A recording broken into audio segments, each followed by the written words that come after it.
जिसमें बोटॉक्स को माइग्रेन के मरीजों में यूज करना शुरू किया गया। तो हम उन्हें समझाते हैं कि नहीं, हम आपकी सौंदर्यकरण के लिए नहीं, हम आपके सर दर्द को कंट्रोल करने के लिए आपको बोटॉक्स लगा रहे हैं। पार्किंसन के 4 मुख्य लक्षण होते हैं। अब बुढ़ापा तो दोनों तरफ एक ही जैसा आएगा ना, ऐसा तो नहीं हो सकता कि लेफ्ट साइड का हाथ 60 साल का हो और राइट का 70 का हो जाए। मैं तो मरीजों से कहता हूं, आप दिन में एक दफा झाड़ू लगाओ, एक दफा पोछा लगाओ, अपने बर्तन खुद मांजो और अपने कपड़े धो ब्रश से, वॉशिंग मशीन से नहीं, उनको निचोड़ो, फटकारो और सुखाओ। 2 से 3 बजे के बीच में और सुबह 5 से 6 बजे के बीच में आती है।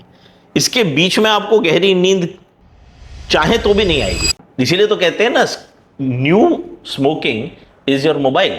तो एआई और रोबोटिक्स के लिए कबूतर का तेल मलो, कबूतर का खून मलो, खरोड़े का जूस पियो, डॉक्टर के पास मत जाओ, ये सबसे बड़ा मेडिकल मिथ है जो हमें दूर करना चाहिए। I have a huge collection of cameras and lenses. I go into wildlife.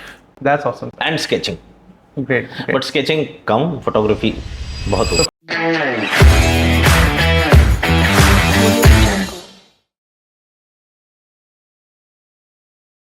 नमस्कार दोस्तों, स्वागत है आज के पॉडकास्ट गपशप विद डीसी में। मैं हूं आपका होस्ट दीपक चौधरी। आज हमारे साथ है एक ऐसे न्यूरोलॉजिस्ट जो इंडिया में ही नहीं बल्कि ग्लोबली हेडेक, पार्किंसंस और मूवमेंट डिसऑर्डर के स्टैंडर्ड्स को रीडिफाइन किया है। AIIMS topper, BL Soni gold medallist और इंडिया में बोटॉक्स हेडेक थेरेपी के पायनियर डॉक्टर सुमित सिंह। तो sir, it's an honour to have you with us. Thank you sir, podcast शुरू करते हैं उस जर्नी से, जैसे एम्स में एडमिशन लेना एक लोगों का सपना होता है, तो इस सपने की शुरुआत कहाँ से हुई, उस जर्नी को थोड़ा सा बताएंगे आप? जब मैं छोटा था तो मेरे घर के ठीक सामने से लोग बाग सफ़ेद रंग के कोट पहन के बसों में चढ़ते थे और मेडिकल कॉलेज जाते थे। तभी से मुझे लगता था ये सफ़ेद कोट बहुत अच्छी चीज़ है। तो बचपन से ही मन था कि मैं डॉक्टर बनने की कोशिश करूं। फिर जो पुशिंग फैक्टर था वो थी मैथमेटिक्स। मैथमेटिक्स में मैं हमेशा फेल होता था। इतनी बुरी हालत थी कि बड़ी मुश्किल से 10वीं से मैथमेटिक्स से हमारे को छुट्टी मिली, तो फिर मैंने बायोलॉजी का स्ट्रीम लिया। मैंने कहीं कोचिंग वोचिंग नहीं करी थी, कोचिंग करे बिना ही मेरा फर्स्ट अटेम्प्ट में ही MBBS में सिलेक्शन हो गया। और बाय चांस ऐसा हुआ कि मैं जब कानपुर से अपनी MD कर रहा था तो मेरा जो पोस्टिंग था वो न्यूरोलॉजी में था। उसके बाद मेरा ट्रांसफ़र मेरठ हुआ तो भी मेरा जो पोस्टिंग था वो न्यूरोलॉजी में ही हुआ। तो न्यूरोलॉजी से एक प्रकार का प्रेम हो गया। तो मैंने फिर जब एम्स का एग्ज़ाम दिया, उसमें मेरा सिलेक्शन हुआ, तो it was a level different of I must say excitement and happiness. It was I think थोड़ा सा ऊपर वाले का आशीर्वाद, थोड़ी सी मेरी मेहनत और थोड़ा सा लक। लगभग बढ़िया सर। तो स्पेसिफिकली जो न्यूरोलॉजी है वो चूज करने के पीछे क्या फैक्टर या फिर क्या थॉट था आपका? बताया ना, मेरा लगभग 3 साल की MD का प्रोसीजर होता है। तो जब मैंने कानपुर ज्वाइन किया इन माय MD, तो मेरी पहली पोस्टिंग लगी न्यूरोलॉजी। उसके बाद मेरी शादी हो गई। ठीक है। शादी के बाद 1 महीने की छुट्टी से लौट के आया तो दूसरी पोस्टिंग फिर न्यूरोलॉजी। उसके बाद मेरा ट्रांसफ़र मेरठ हो गया। मेरठ में मुझे जो पहली पोस्टिंग मिली वो भी न्यूरोलॉजी। तो मेरे जो गुरु थे मेरठ में, डॉक्टर कपिल सूद, अब तो दिवंगत हैं, नहीं रहे, तो उनसे इतना ज़्यादा इंस्पायर्ड था। मुझे लगता था एक न्यूरोलॉजी ऐसा एक फील्ड है जिसमें बहुत कुछ है करने को। कार्डियोलॉजी सैचुरेट हो चुका है, गैस्ट्रोएंटरोलॉजी सैचुरेट हो चुका है, न्यूरोलॉजी में हम अपने मस्तिष्क के विषय में सिर्फ 10% ही जानते हैं। तो वो एक जानकारी हासिल करना और उसके ट्रीटमेंट के बारे में, नया नया एक्सपेरिमेंट्स के बारे में जानकारी करना, that was something which inspired me into something which is unusual. That's why I took neurology. 2002 में जब माइग्रेन को लोग सिर्फ नॉर्मल हेडेक समझते थे, तब आपने हेडेक क्लिनिक का कॉन्सेप्ट लॉन्च किया।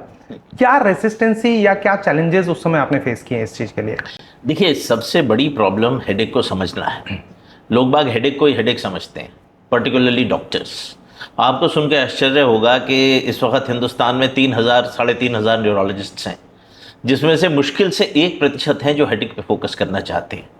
लोग बाग समझते हैं ये हेडेक ऐसी चीज़ है, ना तो कभी ठीक होगा ना मेरा पीछा छोड़ेगा, इससे अच्छा ही है इसको किसी को रेफ़र कर दो। बट मेरे दिमाग में हेडेक हमेशा से एक सेंटर पॉइंट बन के रहा। मुझे हेडेक नहीं होते, मेरे घर में सबको होते हैं मेरे अलावा। तो हेडेक पे फोकस करना मेरा शुरू से ही इंटरेस्ट था। और एक ऐसा फील्ड है जो बहुत ही ज़्यादा निगलेक्टेड है। आपने सुना होगा कि लोग बाग स्ट्रोक में बहुत इंटरेस्टेड हैं, एपिलेप्सी में बहुत इंटरेस्टेड हैं। हेडेक में इंटरेस्ट मेरा शुरू से ही था, और कोई भी हेडेक क्लिनिक एक डेडिकेटेड पूरे इंडिया में कहीं नहीं था उस ज़माने में जब मैंने शुरुआत करी इन द गवर्नमेंट सेक्टर। सो एक नई चीज़ को पूरी तरीके से शुरुआत करने में, पायनियर बनने के लिए मेहनत तो बहुत करनी पड़ी, लेकिन धीरे धीरे करके लोगों को समझने आने लगा कि सरदर्द एक सिंपल सी बीमारी नहीं है। It is very complicated, there are several types. उसको अंडरस्टैंड करना, उसको ढंग से ट्रीट करना, पेशेंट्स को काउंसिल करना एक कंप्लीटली डिफरेंट बॉल गेम है। इसीलिए शुरुआत में तो मुझे ऐसा लगा कि शायद ऐसा नहीं हो पाएगा कि हम इसमें कुछ आगे जा पाएँ, बट धीरे धीरे करके हमने हेडेक सोसाइटी ऑफ इंडिया बनाई, मैं उसका सेक्रेटरी हूँ। वर्ल्ड हेडेक सोसाइटी बनाई, मैं उसका ऑनरेबल काउंसिल मेंबर हूँ। फिर हमने हेडेक मैनेजमेंट गाइडलाइंस बनाई इंडिया के लिए, जिन्हें हम रिवाइज करने वाले हैं। तो धीरे धीरे करके over a period of time धीरे धीरे एक मूवमेंट सा बन गया, जिसमें लोग बागों का हेडेक में इंटरेस्ट बना, और आज हम एक हेडेक सोसाइटी ऑफ इंडिया बनाने की सिचुएशन में आ गए। तो ये हेडेक सोसाइटी ऑफ इंडिया जो बना रहे हैं आप, उसका मेन ऑब्जेक्टिव क्या है, पर्पस क्या है उसका?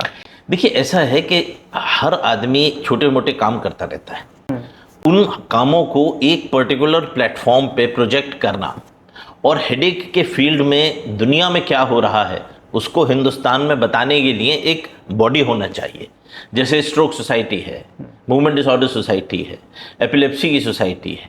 तो ये लोग क्या करते हैं, जो भी विश्व में हो रहा है उसके विषय में जानकारी एकत्रित करते हैं, एक वार्षिक कॉन्फ्रेंस करते हैं जिसमें लोग बाग आते हैं और उस पर्टिकुलर फील्ड में क्या क्या हो रहा है इसके विषय में जानकारी प्राप्त करते हैं।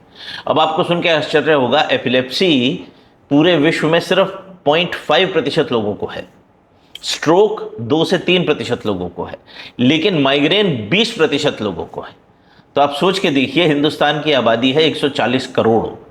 140 करोड़ का 20% यदि आप लगा के चलें तो सोचिए कि कितनी बड़ी प्रॉब्लम है माइग्रेन की सिर्फ हिंदुस्तान में, और यही एक क्राइटेरिया है जो पूरे विश्व में भी इसी प्रकार से है।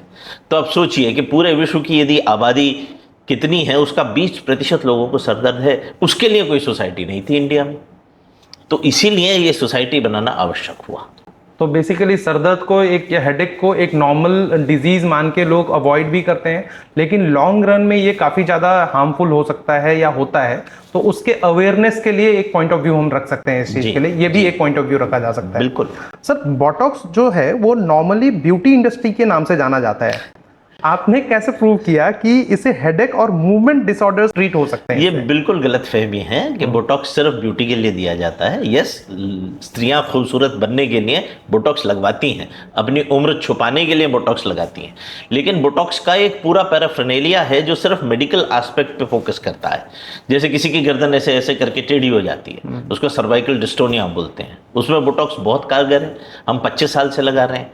कुछ लोग ऐसे होते हैं जिनको जब लिखते हैं तो उनका हाथ लिखते लिखते टेढ़ा हो जाता है, उसे राइटर्स क्रैम्प बोलते हैं, उसमें बोटॉक्स बहुत अच्छा काम करता है। कुछ लोगों के फेस ऐसे ऐसे, आपने सुनी होगी ना, एक कविता थी एक हास्य कवि की, चल गई, जिसमें एक साइड की उनकी आंख ऐसे ऐसे करके चल जाती थी। तो ये फ्लिकरिंग ऑफ आई, हेमिफेशियल स्पाज्म बोलते हैं, इसमें बोटॉक्स का बहुत अच्छा रोल है। इसी प्रकार से आंखें ऐसे ऐसे करके बंद हो जाती हैं, उसको ब्लेफरोस्पाज्म बोलते हैं, उसमें बेहतरीन रोल है बोटॉक्स का। तो हेडेक में रोल एक्चुअली बाकी मूवमेंट डिसऑर्डर्स के बाद आया। लोग बागों ने जब ये देखा कि जिस मरीज को गर्दन टेढ़ी होती थी उसको गर्दन में दर्द होता था, बोटॉक्स लगाया तो गर्दन हिलनी भी कम हो गई और दर्द भी खत्म हो गया। तो फिर ये डिसाइड करने की कोशिश की गई कि जो चीज़ गर्दन के दर्द को ठीक कर सकती है, हो सकता है सर दर्द को भी ठीक करे। तो बोटॉक्स को लगाने के अलग अलग तरीके ईजाद किए गए, और 2010 में पहली दफ़ा विश्व स्तर पर एक पूरा ट्रायल आया जिसमें बोटॉक्स को माइग्रेन के मरीजों में यूज़ करना शुरू किया गया। उससे पहले एक्सपेरिमेंटल तरीके से हम बोटॉक्स लगाते थे उन मरीजों में जिनमें कोई और दवाइयाँ काम नहीं करती थी, पर्टिकुलरली माइग्रेन में। परंतु 2010 में इस बात का प्रूफ मिल गया हमको एक बहुत बड़े ट्रायल के द्वारा कि बोटॉक्स सरदर्द में बहुत अच्छा रोल प्ले करता है। तो आज भी बोटॉक्स को लेकर लोग कॉस्मेटिक ट्रीटमेंट को लेकर ये कंफ्यूज होते हैं क्या? बोटॉक्स जी बिल्कुल सोचते हैं, बिल्कुल। जैसे कि हम उन्हें बताते हैं कि हम आपको बोटॉक्स लगाएंगे तो बोले नहीं, मुझे तो ज़रूरत ही नहीं है। तो हम उन्हें समझाते हैं कि नहीं, हम आपकी सौंदर्यकरण के लिए नहीं, हम आपके सर दर्द को कंट्रोल करने के लिए आपको बोटॉक्स लगा रहे हैं। तो सर डीबीएस का नाम लोग बहुत फ्यूचरिस्टिक टेक्नोलॉजी की तरह सुनते हैं। सिंपल लैंग्वेज में इसका प्रोसेस और सक्सेस रेट को थोड़ा समझाएंगे? देखिए, डीप ब्रेन स्टिमुलेशन बिल्कुल कोई एक्सपेरिमेंटल ट्रीटमेंट नहीं है। विश्व का सबसे पहला जो डीप ब्रेन स्टिमुलेशन हुआ था वो हुआ था 1994 में। उस ज़माने में मशीनें बड़े अलग अलग तरीके की आती थी। हमने हिंदुस्तान में जो पार्किंसंस के लिए डीप ब्रेन स्टिमुलेशन शुरू किया, वो शुरू किया हमने 2002 में। हमारा पहला मरीज था, मुझे उसका नाम भी अब तक याद है। तो डीप ब्रेन स्टिमुलेशन एक बहुत अच्छा, प्रूवन और बेहतरीन तरीका है पार्किंसन के वो रोगियों पे जिन पे ऊपर दवाइयां या तो काम करना कम कर चुकी हैं या दवाइयों के अनएक्सपेक्टेड या अनएक्सेप्टेबल साइड इफेक्ट्स आने लगे हैं। तो इसमें क्या करते हैं, हम दिमाग के अंदर 2 सूक्ष्म तार डालते हैं छेद करके खोपड़ी में। मरीज पूरी तरीके से होश में रहता है, उससे हम बातचीत करते रहते हैं, म्यूजिक सुनता रहता है ओटी में, और उसके दिमाग के अंदर वो जब तार डालते हैं तो उस तार के द्वारा सूक्ष्म विद्युतीय तरंगें हम प्रवाहित करते हैं उसके दिमाग के अंदर। और वो तरंगें कैसे होती हैं, एक पेसमेकर के द्वारा, जो हमारी ये क्लेविकल बोन है इसके नीचे राइट साइड पे लगाया जाता है। आपने हार्ट का पेसमेकर तो सुना ही है, उसी प्रकार से ये ब्रेन का पेसमेकर है। तो यहां से करंट चलता है, मस्तिष्क के अंदर जाता है और एक पर्टिकुलर एरिया जो गहराई में है, इसीलिए डीप, मस्तिष्क के इसीलिए ब्रेन, और उसको स्टिमुलेट करता है इसीलिए स्टिमुलेशन। तो डीप ब्रेन स्टिमुलेशन एक्चुअली एक तरीका है दवाइयों के बिना पार्किंसन के रोगी के लक्षणों को बहुत अच्छी तरीके से कंट्रोल करने का तरीका। और यदि हम इसके सक्सेस रेट बोलें तो देखिए, पार्किंसन के 4 मुख्य लक्षण होते हैं। एक तो कंपन, हाथ इस तरीके से कांपता है जैसे कोई माला जप रहा हो या ढोलक बजा रहा हो। दूसरा होता है स्टिफनेस। तीसरा होता है स्लोनेस, मतलब मरीज के काम करने की शक्ति जो है वो कम नहीं होती परंतु स्पीड स्लो हो जाती है। और चौथा होता है पोस्चरल इंस्टेबिलिटी, जिसमें मरीज थोड़ा सा झुक के चलने लगता है। तो आपने देखे होंगे कई लोग की। तो इसमें यदि हम सारी चीज़ों को एक कॉम्पोजिट तरीके से देखें तो लगभग 70 से 80% फायदा पार्किंसन में डीबीएस के द्वारा होता है। यदि हम अलग अलग लक्षणों को देखें तो कंपन 90 से 95% तक ठीक हो जाता है, स्टिफनेस 70 से 80% तक ठीक हो जाती है। तो ये प्रूवन ट्रीटमेंट है और सिर्फ हमारा ही सेंटर करीब 700 ऑपरेशन ये कर चुका है पार्किंसन के रोगियों पर। इंडिया में पार्किंसंस पेशेंट्स में सबसे बड़ा चैलेंज क्या होता है? अर्ली डायग्नोसिस, फाइनेंशियल सपोर्ट या फिर अवेयरनेस? All 3 actually. जब ऐसा होता है कि लक्षण मैंने आपको बताए पार्किंसन के, तो लोग बाग समझते हैं आदमी बूढ़ा है, थोड़े बहुत तो हाथ कांपेंगे ही, काम तो उसका धीरे धीरे हो ही जाएगा स्लो, थोड़ा सा झुक के चलेगा ही, तो ये तो सब एज है, एज की वजह से है। लेकिन पार्किंसन का एक बहुत मुख्य लक्षण होता है कि ये एसिमेट्रिकल बॉडी को अफेक्ट करता है। तो यदि कंपन है तो एक साइड ज़्यादा होगा, स्टिफनेस है तो बॉडी का एक साइड ज़्यादा अफेक्टेड होगा। ईश्वर ही जानता है ऐसा क्यों है, परंतु ऐसा होता है। अब बुढ़ापा तो दोनों तरफ एक ही जैसा आएगा ना, ऐसा तो नहीं हो सकता कि लेफ्ट साइड का हाथ 60 साल का हो और राइट का 70 का हो जाए। तो ये एसिमेट्री है जो इसको डिफ्रेंशिएट करती है बुढ़ापे से। तो लोग बाग अक्सर समझते हैं बूढ़ा आदमी है इसके हाथ इसलिए हिल रहे हैं, पार्किंसन नहीं है। दूसरी चीज कॉस्ट। अब डीप ब्रेन स्टिमुलेशन की ज़्यादातर जो मशीनें हैं वो इंपोर्ट ड्यूटी से ग्रस्त हैं। ये सारी की सारी जो हैं वो विश्व से बाहर से हमारे पास अमेरिका से या जर्मनी से या कहीं और से आती हैं, तो उसके ऊपर इंपोर्ट ड्यूटी लगती है, उसका कॉस्ट बहुत ज़्यादा इंपॉर्टेंट हो जाता है। और तीसरी चीज़ जो आपने बताया अवेयरनेस, लोगों को पता ही नहीं है कि ये पार्किंसन एक ऐसा रोग है जिसका बहुत ज़्यादा इलाज संभव है। तो ये तीनों चीज़ें ही हैं जो पार्किंसन के रोगियों को उचित इलाज मिलने से रोकती हैं। तो सर जैसे आपने बताया कि जो मशीनरीज हैं वो सारी इंपोर्ट की जाती हैं और इंपोर्ट ड्यूटी हैवी उस पर इम्पोज की जाती है, तो क्या जो मेडिकल एसोसिएशन है या फिर जो आप के यूनियंस भी होते होंगे डॉक्टर्स के, तो ये लोग गवर्नमेंट को हम लोग ये नहीं करते हैं, प्रपोजल नहीं देते हैं कि भाई import duty at least in machineries पे हमें कम करना चाहिए? देखिए क्या होता है कि मैं इसमें पॉलिटिक्स में तो नहीं जा सकता, नहीं, लेकिन वास्तविकता ये है कि जो लाइफ थ्रेटनिंग बीमारियां हैं उनके ऊपर जो दवाइयां आती हैं उनको पहले देखा जाता है। पार्किंसन लाइफ थ्रेटनिंग बीमारी नहीं है। पार्किंसन हिंदुस्तान में सिर्फ 0.5% लोगों को है। तो 8 से 10 लाख रोगी हैं हिंदुस्तान में पार्किंसंस के, उसमें से मुश्किल से हर साल 5 से 10 हज़ार लोगों को डीबीएस की ज़रूरत पड़ती है। इतने छोटे चीज़ के लिए हैवी ड्यूटी को कम करना एक बहुत लंबा चौड़ा प्रयास है, उस पर प्रयास चल रहा है, परंतु अभी मैं ये नहीं कहूँगा कि वो सक्सेसफुल हो पाया है। मैं इसमें ये बोलना चाहता हूँ मरीजों से कि जैसे ही उन्हें पता चले कि उनको पार्किंसन के लक्षण आने लगे हैं, उन्हें एक बहुत अच्छी मेडिकल इंश्योरेंस ले लेनी चाहिए। जैसे ही मेडिकल इंश्योरेंस होगी, क्योंकि नॉर्मली जब हम दवाइयाँ शुरू करते हैं तो 5 से 8 साल तक मरीजों के दवाइयों से बहुत अच्छे निकल जाते हैं, उसके बाद ऑपरेशन की आवश्यकता पड़ती है। तो इसी दौरान एक अच्छी इंश्योरेंस जो है उनकी परिपक्व हो जाएगी, और जब उन्हें ऑपरेशन की ज़रूरत होगी तो उनके ऊपर उतना बड़ा इकोनॉमिक बर्डन नहीं पड़ेगा। तो सर, अगर मैं 30 से 40 सेकंड में अगर आपको बोलूं कि कोई व्यक्ति जैसे किसी के घर में बुजुर्ग हैं, तो वो किस तरीके से अर्ली स्टेज पे ही डिटेक्ट कर लें कि ये पार्किंसन से के लक्षण हैं या बुढ़ापे के लक्षण है? अगर 30-40 सेकंड में 3-4 पॉइंट्स में आप डिस्कस करें तो। मैं तो पूरे दिन बता सकता हूँ नहीं, बट बिल्कुल। एनीवे, तो आदमी का फेस एक्सप्रेशन लेस हो जाए, जिसे पोकर फेस बोलते हैं। जब आप रमी या पोकर खेलते हैं तो आप नहीं बताते ना मेरे पास कैसे पत्ते हैं, तो एक्सप्रेशन फेस का कम हो जाए, आवाज़ धीमी हो जाए, रोजाना के कार्य धीरे धीरे करने लगे आदमी। जैसे नहाना है, नॉर्मली 5 मिनट 10 मिनट में नहा लेता है, 25-30 मिनट लग जाए उसे नहाने में। शेव बनाने में 10 मिनट लग जाए जो 2 मिनट लगते थे, कपड़े बदलने में उसको 15 मिनट लग जाए, तो ये स्लोनेस हो गई। तीसरी चीज़, जब वो चले तो आप देखो कि भाई एक हाथ कम हिल रहा है, दूसरा ज़्यादा हिल रहा है, तो जिसे एसोसिएटेड मूवमेंट ऑफ वॉकिंग बोलते हैं। जब आप चलते हैं आपके हाथ इस प्रकार से हिलते हैं ना, तो मरीजों में जब अकड़ाहट आती है शरीर में, तो शरीर के एक साइड में ज्यादा आती है, तो एक हाथ कम हिल रहा है, दूसरा ज्यादा हिल रहा है। तो ये बहुत अर्ली स्टेजेस में, राइटिंग छोटी हो जाए, कॉन्स्टिपेशन ज्यादा हो जाए, तो ये सारी चीजें बहुत अर्ली स्टेजेस में ही इंडिकेट कर सकती हैं कि ये पार्किंसन के शायद लक्षण प्रारंभ हो रहे हैं।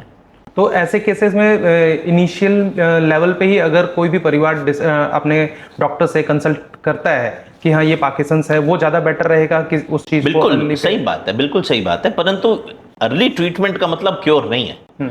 पार्किंसन एक असाध्य रोग है। असाध्य रोग मतलब जिसको हम जड़ से खत्म नहीं कर सकते।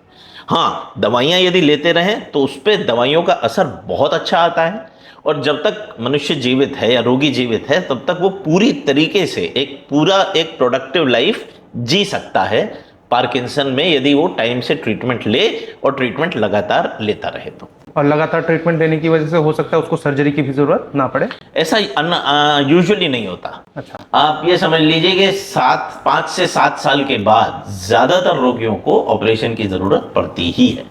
तो सर अगर जैसे आज के डेट में जो इतना स्ट्रेसफुल लाइफ है लोगों का, तो इस लाइफस्टाइल को जीते समय ही कौन से ऐसे 3 मेजर स्टेप्स लेने चाहिए ताकि इन सब चीज़ों से हम दूरी बना सकें, ऐसे रोगों से हम ग्रसित ना हो? देखिए, पार्किंसन के रोग के पीछे जो मुख्य कारण है वो है मस्तिष्क में एक रासायनिक पदार्थ जिसे हम डोपामीन बोलते हैं, उसका बनना कम हो जाना। अब वो कम एक जेनेटिक बेसिस पे होता है, तो ऐसा कुछ भी नहीं है जिसको करके आप पार्किंसन से बच सकते हैं। यदि आपको होनी है तो वो होके रहेगी। अच्छा, कुछ ऐसी चीजें हैं जो हमने देखी गई हैं। ये कहते हैं कि जो सिगरेट पीते हैं उनको पार्किंसन कम होता है। अब वो कम क्यों होता है? क्योंकि वो पहले ही कैंसर से मर जाते हैं। जो लोग चाय कॉफी ज्यादा पीते हैं उनको पार्किंसन कम होता है। वो क्यों? क्योंकि उनके ब्लड प्रेशर की वजह से दिमाग की नस फट जाती है, वो पहले ही निमट जाते हैं। तो एक्चुअली जो भी चीजें पार्किंसन के रोगियों को कम देखी गई हैं वो सारी की सारी इन जनरल हेल्थ पे बहुत बुरा असर डालती है। तो कोई ऐसी चीज नहीं है जिसको करके हम पार्किंसन से बच सकें, लेकिन यदि पार्किंसन हो गया है तो बहुत सारी चीजें जो आप कर सकते हैं ताकि वो स्लो डाउन हो जाए। Regular exercise, vegetarian food is better. तीसरी चीज, अपने सारे काम खुद करिए। मैं तो मरीजों से कहता हूं आप दिन में 1 दफा झाड़ू लगाओ, 1 दफा पोछा लगाओ, अपने बर्तन खुद मांजो और अपने कपड़े धो ब्रश से, वॉशिंग मशीन से नहीं, उनको निचोड़ो, फटकारो और सुखाओ। ये एक प्रकार की फिजियोथेरेपी है। तो हम किसी भी प्रकार से उससे बच नहीं सकते, परंतु यदि हो जाए तो फिजियोथेरेपी और एक्सरसाइज के द्वारा उससे लड़ बहुत अच्छी तरीके से सकते हैं। स्किपिंग स्लीप या फिर स्किपिंग जिम, इसमें से ज्यादा कौन सी चीज ब्रेन पे असर करती है? Skipping sleep. Skipping sleep. Sleep is the most important part of your body. It is the most important part of your daily cycle. Sleep आप ये ना समझें कि हमारा दिमाग या हमारा मस्तिष्क थक जाता है तो हम सोते हैं। स्लीप एक एक्टिव प्रक्रिया है। सोने के लिए आपके दिमाग को काम करना होता है, और जब आप सो रहे होते हैं तो भी आपका दिमाग सोने के लिए काम कर रहा है। आप ये ना समझें कि आपका दिमाग शांत हो गया है। तो एक रासायनिक पदार्थ होता है ओरेक्सिन, एक रासायनिक पदार्थ होता है मेलेटोनिन। तो जैसे जैसे दिन बीतता है वैसे वैसे मेलेटोनिन की मात्रा बढ़ती चली जाती है जो स्लीपिंग हार्मोन है, और ओरेक्सिन की मात्रा कम होती जाती है जो कि अवेकनिंग हार्मोन है। ये प्रक्रिया लगभग शाम को 6 बजे के करीब शुरू होती है। तो करीब 11 से 11:30 बजे तक का टाइम बेस्ट टाइम है जब आपको सो जाना चाहिए। तो sleep is the most important part of your daily routine because it regenerates a lot of part of your body.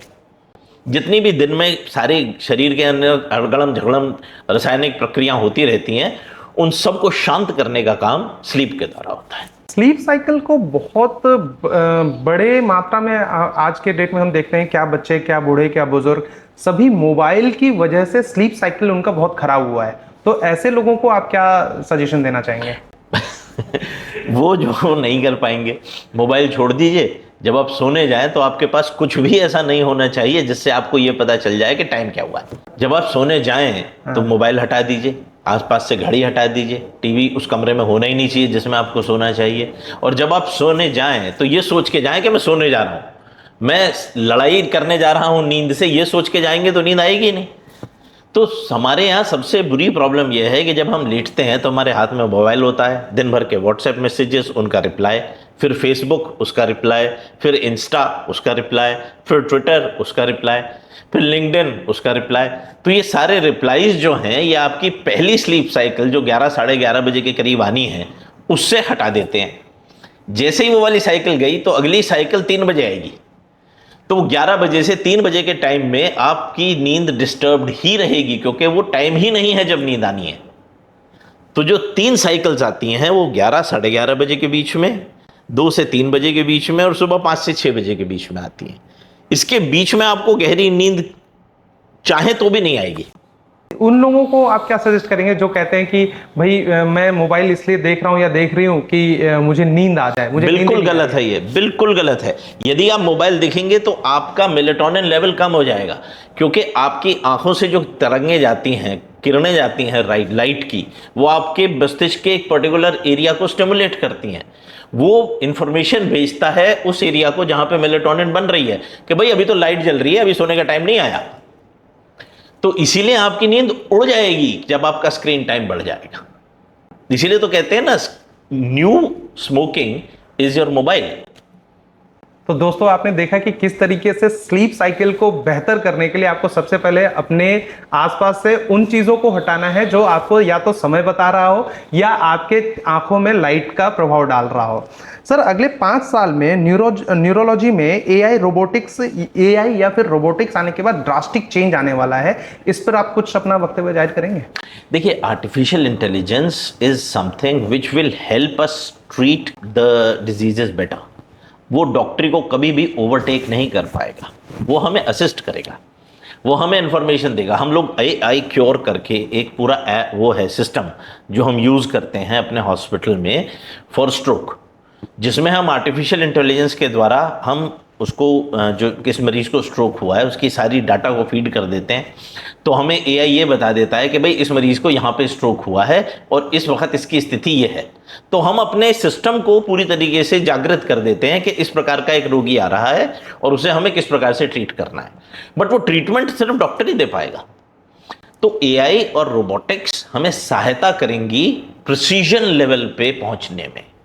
Decision level पे हमारा सहायता शायद AI ना कर पाए कभी भी। हमेशा जो मस्तिष्क डॉक्टर का चलेगा, क्योंकि हम 1000 चीजें देखते हैं। AI तो हमें एक एल्गोरिथम बना के दे देता है कि ये इंफॉर्मेशन है, इसका ये रिजल्ट होगा।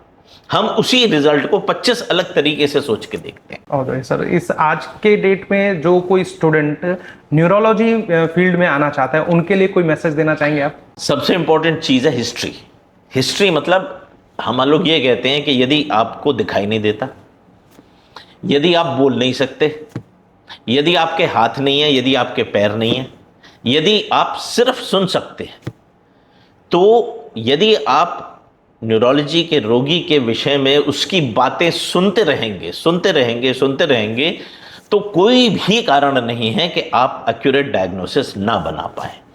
तो न्यूरोलॉजी शायद पूरे मेडिसिन का इकलौता एक सेगमेंट है जिसमें एग्जामिनेशन का रोल 10% है, इन्वेस्टिगेशन का रोल 1 या 2% है, और हिस्ट्री टेकिंग मतलब मरीज से बातचीत, उसकी बात को समझने का रोल 90% है। तो सबसे इंपॉर्टेंट चीज है पेशेंस एंड डेडिकेशन। तो जब आप पेशेंस से मरीज की बात सुन पाएंगे तो आप एक बहुत अच्छे न्यूरोलॉजिस्ट बन सकते हैं। तो दोस्तों, अगर आप न्यूरोलॉजी अपने फील्ड में चुनना चाहते हैं, अपने फील्ड में न्यूरोलॉजी के फील्ड में जाना चाहते हैं, तो ये आपके लिए बहुत ही अच्छा इंपॉर्टेंट मैसेज था। सर, अब अगला राउंड हमारा रैपिड फायर का है। कुछ फन एंड स्मार्ट वे में हम कुछ क्वेश्चंस आपसे पूछेंगे, उसका एक शब्द या एक लाइन में आपको जवाब देना है। कॉफी या मेडिटेशन क्रिएटिविटी के लिए बेटर क्या है? मेडिटेशन। बहुत। बिल्कुल। लॉन्गेस्ट सर्जरी प्रोसीजर कितने घंटे का था आपका? 8.5 घंटे का। क्या बात है सर। डीप ब्रेन स्टिमुलेशन का मरीज था, उस बेचारे को बीच में मिर्गी का दौरा पड़ गया तो इसीलिए हमें ऑपरेशन रोकना पड़ गया। वैसे आमतौर पर 4.5 से 5 घंटे में ये हो जाता है। क्या बात है सर। तो वन मेडिकल मिथ जिसे आप हेट करते हो? यही कि यदि आपका एक हाथ या एक पैर चलना बंद हो गया है तो वो स्ट्रोक नहीं है, वो ऊपरी साया है। इसके लिए कबूतर का तेल मलो, कबूतर का खून मलो, खरोड़े का जूस पियो, डॉक्टर के पास मत जाओ। ये सबसे बड़ा मेडिकल मिथ है जो हमें दूर करना चाहिए। तो अगर मैं ये इसको रैपिड फायर को थोड़ा सा यहीं बीच में रोकता हूँ, ये बहुत अच्छा पॉइंट कहा आपने कि कई ऐसी चीजें हैं जिसमें ब्रेन की वजह से आपके शरीर में बहुत डिफरेंट प्रकार की चीजें होती हैं और उसको लोग इस तरह से ट्रीट करने की कोशिश करते हैं। बिल्कुल। और ये ज्यादातर गांव जैसे एरिया में या फिर कई बार तो शहरों में भी देखा गया है ये चीजें। बिल्कुल। इसमें सबसे कॉमन है स्ट्रोक और सबसे प्रॉब्लमेटिक है स्ट्रोक। एक हाथ एक पैर चलना बंद हो गया, मुंह टेढ़ा हो गया, आवाज चली गई, इसके ऊपर तो भूत आ गया। तो अब इसको कबूतर का खून का मालिश करना है और खरोड़े का जूस पिलाना है, क्योंकि वो गर्म होता है। वो गर्म से दिमाग खुल जाएगा और ये ऊपरी साया चला जाएगा। डॉक्टर के पास तो नहीं जाना। जबकि जो पहले 4.5 घंटे में यदि आप डॉक्टर के पास पहुंच जाएं, दिमाग की खून की नस बंद है तो उसे हम पूरी तरीके से खोल सकते हैं। आज की तारीख में किसी की छाती पे बॉल लग जाए ना लेफ्ट साइड में, तो भी वो सबसे पहले कार्डियोलॉजिस्ट को दिखाएगा कि लेफ्ट साइड में दर्द हो रहा है, मुझे हार्ट अटैक हो गया। लेकिन एक साइड का पूरा बॉडी पैरालाइज्ड है, डॉक्टर के पास नहीं जाएगा। सबके पास चला जाएगा, डॉक्टर के पास नहीं जाएगा। तो ये सबसे प्रॉब्लमैटिक मिथ है कि ब्रेन को हम इग्नोर करते हैं हार्ट के ऊपर। ब्रेन पावर बढ़ाने के लिए पजल्स या प्रेयर्स? पजल्स। और किस तरह के पजल्स? सारी पजल्स। यूज इट और लूज इट। ओके। तो जितना आप इस्तेमाल करेंगे उतना ही आपका ब्रेन बेहतर होता चला जाएगा। तो सुडोकू है, क्रॉसवर्ड है, देन वो हैं मेजेस हैं, देन जिगसॉ है। ये सारी पजल्स बहुत फ़ायदा करती हैं। इनफैक्ट जिन मरीजों को मेमोरी की प्रॉब्लम होती है उन्हें हम बोलते हैं कि आप ये सब करो भाई। ब्रेन पावर डेवलप या बिल्ड करने के लिए लेगोज का कितना बड़ा रोल हो सकता है? कोई भी पजल जो है जो आपकी कंस्ट्रक्शनल कैपेबिलिटीज को बढ़ा सकती है, it is good for you. If not a doctor क्या होते आज? फोटोग्राफर। क्या बात है। I am crazy about photography. मेरे पास इतना इक्विपमेंट है फोटोग्राफी का, वो शायद फोटोग्राफर के पास भी ना हो। तो लगता है सर पॉडकास्ट के बाद आपसे अकेले में मिलना पड़ेगा। I have a huge collection of cameras and lenses. I go into wildlife. That's awesome. And sketching. Great. But sketching come, photography बहुत तो ऊपर। फोटोग्राफी में आप ज्यादातर वाइल्ड लाइफ को कवर करते हैं। तो अभी तक अगर उस जर्नी के बारे में पूछा जाए तो कहाँ तक आप पहुंचे हैं, किस पागलपन की सीमा तक? क्या बात है सर, क्या बात है। Love to. इसको एक अलग पॉडकास्ट में इसके ऊपर हम बिल्कुल चर्चा करेंगे। बिल्कुल, अवश्य, जब चाहें। तो वन बॉलीवुड सेलिब्रिटी जिसे आप ट्रीट करना चाहेंगे इफ हाइपोथेटिकली? Hypothetically, क्यों? I'm already treating several Bollywood celebrities. Of course, I cannot name them. But I would love to treat Amitabh Bachchan. Okay. Yes. इसका आज का पॉडकास्ट बहुत ही बढ़िया रहा। Thank you for coming. Very much. Thank you. It was a great pleasure for me as well. Thank you very much. Thank you. और दोस्तों, अगर आपको ब्रेन से रिलेटेड, स्ट्रोक से रिलेटेड या पार्किंसन से रिलेटेड या न्यूरोलॉजिकल किसी भी न्यूरोलॉजिकल डिसऑर्डर से रिलेटेड कोई भी गाइडेंस की जरूरत हो तो डॉक्टर सुमित सर से जरूर कंसल्ट करें। Until next episode, this is DC. खुश रहिए, आबाद रहिए, जहां रहिए, जिंदाबाद रहिए।